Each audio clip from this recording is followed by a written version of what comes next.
पिताजी का जरा अच्छे से ख्याल रखना। अब वह बहुत बूढ़े हो चुके हैं।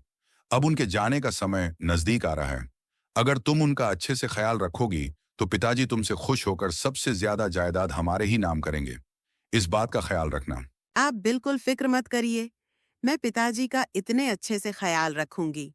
आप देख लेना, सबसे ज्यादा जायदाद वह हमारे नाम ही करेंगे।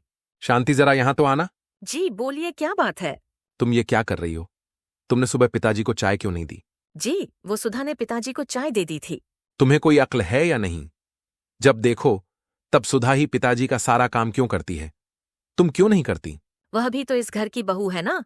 क्या हुआ, सुधा ने पिताजी का काम कर दिया तो इसमें कौन सी बड़ी बात है? अरे बेवकूफ, कहीं की तुम नहीं जानती। यह सब कुछ पिताजी को खुश करने के लिए किया जा रहा है। अगर पिताजी सुधा की ऐसी सेवा करने से खुश हो गए तो उन्हें जो मिलेगा वह हमें नहीं मिल पाएगा। पिताजी 2 दिन बाद तीर्थ यात्रा पर जा रहे हैं और जाने से पहले मुझे लगता है वह जायदाद का बंटवारा करके जाएंगे। क्या पता लौट के कब आएंगे या फिर आएंगे भी या नहीं। तो जाने से पहले वह जरूर सबको अपने अपने हिस्से का जायदाद, जमीन देकर जाएंगे। अगर सुधा उनकी ऐसी ही सेवा करती रही तो सब कुछ सुधा को ही मिल जाएगा। हमारे हिस्से बहुत काम आएगा। हे राम, यह तो मैंने सोचा ही नहीं। इतने सालों से तो सुधा ही उनकी सेवा करती आ रही है। लेकिन आप फिक्र मत करिए, इन 2 दिनों में मैं बाबूजी की इतनी सेवा करूंगी कि वह मुझसे इतनी खुश हो जाएंगे कि सबसे ज्यादा जायदाद हमारे हिस्से में ही आएगी। मैं भी देखती हूँ सुधा अब कैसे सेवा करती है। मैं उसे करने ही नहीं दूंगी। अरे सुधा, तुम क्या कर रही हो? अरे दीदी, आप मैं बाबूजी के लिए खीर बना रही थी। आज उन्हें खीर खाने का बड़ा मन था। अच्छा ठीक है, वो सुधा मेरे कपड़े धो दिए हैं। तुम एक काम करो ना, वह कपड़े आंगन में जाकर सूखने के लिए बाहर डाल दो। अच्छा ठीक है दीदी। यह लीजिए पिताजी, आपका खीर खाने का बहुत मन था ना, इसलिए मैंने बना दी। सुधा कहाँ है? मैंने तो उसे खीर बनाने के लिए कहा था। वह पिताजी, सुधा अपने कमरे में थोड़ा आराम कर रही है। जब आप सुबह सुधा से कह रहे थे तब मैं आपकी बातें सुन ली थी और मैंने देखा कि सुधा खीर बनाने का छोड़ कमरे में आराम कर रही है। इसलिए मैंने सोचा कि मैं ही आपके लिए खीर बना दे हूँ। आप खाकर देखिए ना कैसी बनी है। खीर तो बहुत स्वादिष्ट है बेटा। अच्छा बेटा, मैं थोड़ा बाहर टहलने जा रहा हूँ। थोड़ी देर बाद लौटूंगा। जी पिताजी, मैं तब तक आपके लिए दोपहर का खाना बना देती हूँ। श्यामलाल घर से बाहर चला जाता है। उसके जाते ही शांति सुधा को आवाज लगती है। क्या हुआ दीदी? पिताजी ने खीर खा ली। पिताजी को खीर बहुत अच्छी लगी। वह तुम्हारी बहुत तारीफ कर रहे थे। अच्छा, पिताजी ने तुमसे कहा है कि उनके लिए दोपहर के खाने में दाल चावल, आलू गोभी की सब्जी, हलवा भी बनाना। अच्छा ठीक है दीदी। सुधा को ऐसा कहकर शांति आराम करने के लिए चली जाती है और सुधा रसोई के काम में लग जाती है। तभी माया वहां पर आती है। अरे सुधा, खाना बना रही हो? बन जाए तो मुझे आवाज लगा देना। मैं अपने कमरे में आराम कर रही हूँ। वह क्या है ना, मैं भी तुम्हारी मदद करती, लेकिन मेरे सिर में थोड़ा दर्द है। कोई बात नहीं दीदी, मैं बना लूंगी। आप जाकर आराम कीजिए। दोपहर का समय हो जाता है। श्यामलाल घर लौट आता है। पिताजी, आप आ गए? आप बैठिए, मैं अभी आपके लिए खाना लगा देता हूँ। आज मैंने आपका मनपसंद खाना बनाया है, आप खाकर खुश हो जाएंगे। माया रसोई घर में जाकर सुधा से कहती हैं। सुधा, खाना बन गया ना? हाँ दीदी, खाना तो बन चुका। मैं अभी पिताजी को देकर आती हूँ। अरे रुक, तू मत जा। पिताजी को खाना मैं दे दूंगी। तू एक काम कर, तब तक तू बर्तन धो दे और बाकी के बर्तन मैं बाद में धो दूंगी। अच्छा ठीक है दीदी। पिताजी, यह लीजिए, गर्मा गर्म खाना आपके मनपसंद का है। खाइए और बताइए कैसा बना है। मैंने अपने हाथों से बनाया है। आप जानते हैं, जब से आप बाहर गए थे मैं तब से खाना बनाने में लगी हुई थी। अब जाकर बना है। बहू, खाना तो बहुत ही स्वादिष्ट है। सुधा भी बिल्कुल ऐसे ही खाना बनाती है। ये तो सुधा के हाथ का ही स्वाद है। नहीं पिताजी, यह खाना मैंने बनाया है। आप क्या सोचते हैं सिर्फ सुधा ही अच्छा खाना बना सकती है? हम नहीं, मुझे भी बहुत अच्छा खाना बनाना आता है। बेटी, आज तक तुमने कभी खाना बनाया ही नहीं, इसलिए मुझे तुम्हारे हाथ का स्वाद ही नहीं पता। मैंने तो हमेशा से सुधा के हाथ का ही खाना खाता रहा हूँ। अब तो आपको पता चल गया ना कि मैं भी बहुत अच्छा खाना बना लेती हूँ। हाँ बेटी, वह तो है। माया सुधा कहाँ है? सुबह से कहीं दिखाई नहीं दे रही। पिताजी, वो मैंने आपसे कहा था ना, वह तो अपने कमरे में ही है, आराम कर रही है। सुधा तो कभी ऐसे नहीं करती। लगता है उसकी तबीयत ठीक नहीं है। नहीं पिताजी, मुझे तो ऐसा कुछ नहीं लगा। तबीयत तो ठीक है, फिर भी पता नहीं क्यों वह आजकल सिर्फ खाना खाने के लिए ही बाहर निकलती है। सारा काम तो मुझे ही संभालना पड़ रहा है। अब मैं घर की बड़ी बहू हूं ना, तो सारी जिम्मेदारी ज्यादातर मेरी ही है। इसलिए मैं भी सुधा से कुछ नहीं कहती, सबसे छोटी जो है। अच्छा, तो यह बात है। एक काम करो बहू, तुम सुधा और शांति दोनों को बुलाकर लेकर आओ। तुम तो जानती हो मैं कल तीर्थ यात्रा के लिए निकलने वाला हूं, तो जाने से पहले मैं तुम तीनों बहू को कुछ देकर जाना चाहता हूं। माया यह सुन बहुत खुश हो जाती है और मन ही मन सोचती है, यह हुई ना बात। आखिर वह दिन आ ही गया जिसका मैं इंतजार कर रही थी।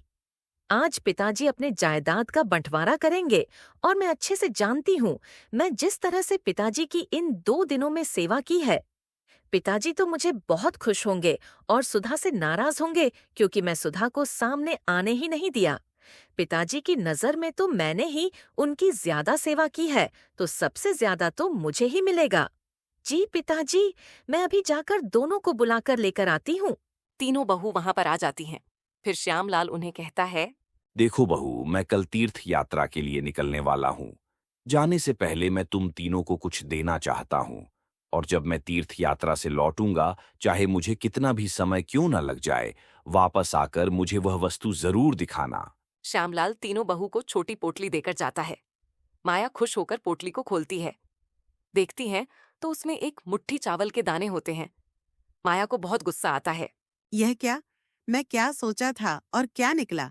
इसमें तो सिर्फ चावल के कुछ दाने हैं। मैंने सोचा था मुझे कोई कीमती चीज दी होगी। क्या फायदा इतनी नौटंकी करने का? पिताजी ने मुझे एक मुट्ठी चावल दिया है। इस चावल का मैं क्या करूंगी? इसे फेंक देती हूँ। शांति भी बहुत खुश हो जाती है और अपने कमरे में जाकर पोटली को खोलकर देखी है तो उसमें भी चावल ही होते हैं। यह क्या? खोदा पहाड़ और निकला चूहा। मुझे तो लगा पिताजी ने कुछ सोने चांदी की वस्तु दी होगी, लेकिन इसमें तो चावल है। इसका मैं क्या करूंगी? एक काम करती हूँ, इसको संभाल कर रख देती हूँ। जब पिताजी आएंगे तो उन्हें दिखा दूंगी। उनसे कहूंगी कि मैं बहुत संभाल कर रखे थे। क्या पता वह खुश हो जाए और सारी जायदाद मेरे नाम पर कर दे। सुधा भी पोटली खोलकर देखती है तो उसमें भी चावल के दाने होते हैं और उसे एक योजना सोचती है। वह चावल के दानों को जमीन में बो देती है। कुछ ही दिनों में वह चावल उगने लगते हैं और उन चावलों से एक बोरी चावल और बन जाते हैं।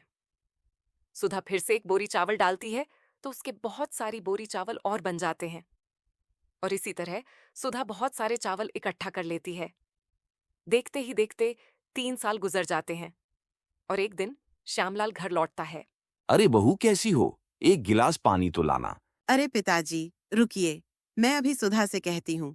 वह क्या है ना, मेरे सर में बहुत दर्द है। मैं अपने कमरे में आराम करने ही जा रही थी। ऐसा कहकर शांति वहां से चली जाती है। फिर माया वहां पर आती है। बेटा माया, कैसी हो? सब ठीक तो है ना? बेटा, मुझे एक गिलास पानी तो देना। अरे पिताजी, मैं कपड़े धोने जा रही हूँ। रुकिए, मैं अभी भी सुधा से कहती हूँ। बहू को हो क्या गया है? मेरे जाने से पहले तो मेरी बहुत सेवा कर रही थी और आज मुझे अनदेखा कर रही है। मुझे कोई एक गिलास पानी तक भी पिलाने के लिए तैयार नहीं है और ना ही किसी ने मुझे मेरी खबर पूछी। इनको तो मेरी कुछ पड़ी ही नहीं है। मैं इतने सालों बाद लौटा हूं, फिर भी कोई मुझे पूछने के लिए तैयार तक नहीं। अरे पिताजी, आप आ गए। कैसे हो आप? आप चले गए तो घर बहुत सुना सुना हो गया था। आपकी बहुत याद आती थी।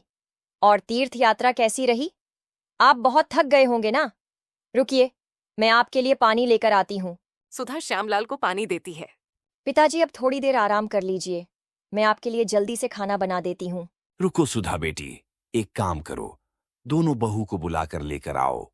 मैं तुम तीनों से कुछ बात करना चाहता हूं। सुधा दोनों को बुलाकर लेकर आती है। बोलिए पिताजी, क्या बात है? हमें और भी काम है। मैं तुम तीनों बहू से यह जानना चाहता हूं, जब मैं गया था, मैं तुम तीनों को एक एक पोटली देकर गया था। तुमने उसे चीज का क्या किया? मैं वह चीज देखना चाहता हूं। अरे वह पोटली, उसमें तो चावल थे। उसे मुट्ठी भर चावल का मैं क्या करती?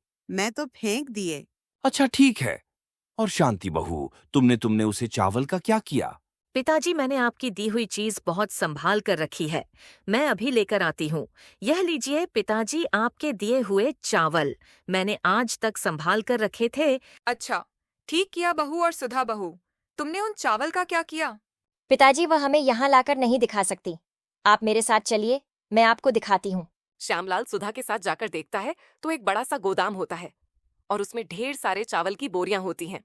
पिताजी, मैंने उन चावलों का इस्तेमाल ऐसे किया है। मैंने वह चावल जमीन में वह दिए थे और उन चावलों से एक बोरी चावल निकल आए। फिर मैंने वह बो दिए। फिर बहुत सारी बोरियां हो गईं। ऐसे करते करते हमारे पास इतने चावल इकट्ठे हो गए। वाह बहू, तुमने तो मेरा मन ही जीत लिया। सिर्फ तुमने ही उसे चावल का सही इस्तेमाल किया है। आज तुमने साबित कर दिया, हम थोड़ी सी मेहनत और दिमाग लगाकर कोई काम करें तो मिट्टी से भी सोना निकाल सकते हैं। मैंने तो तुम्हें सिर्फ एक मुट्ठी चावल दिया था। आज तुमने मेरे इस एक मुट्ठी चावल से इतने बोरी चावल का ढेर लगा दिया। तुम ही वह बहू हो जिसे मैं घर की सारी जिम्मेदारियां दे सकता हूं। तुम इस घर को बहुत अच्छे से संभाल सकती हो।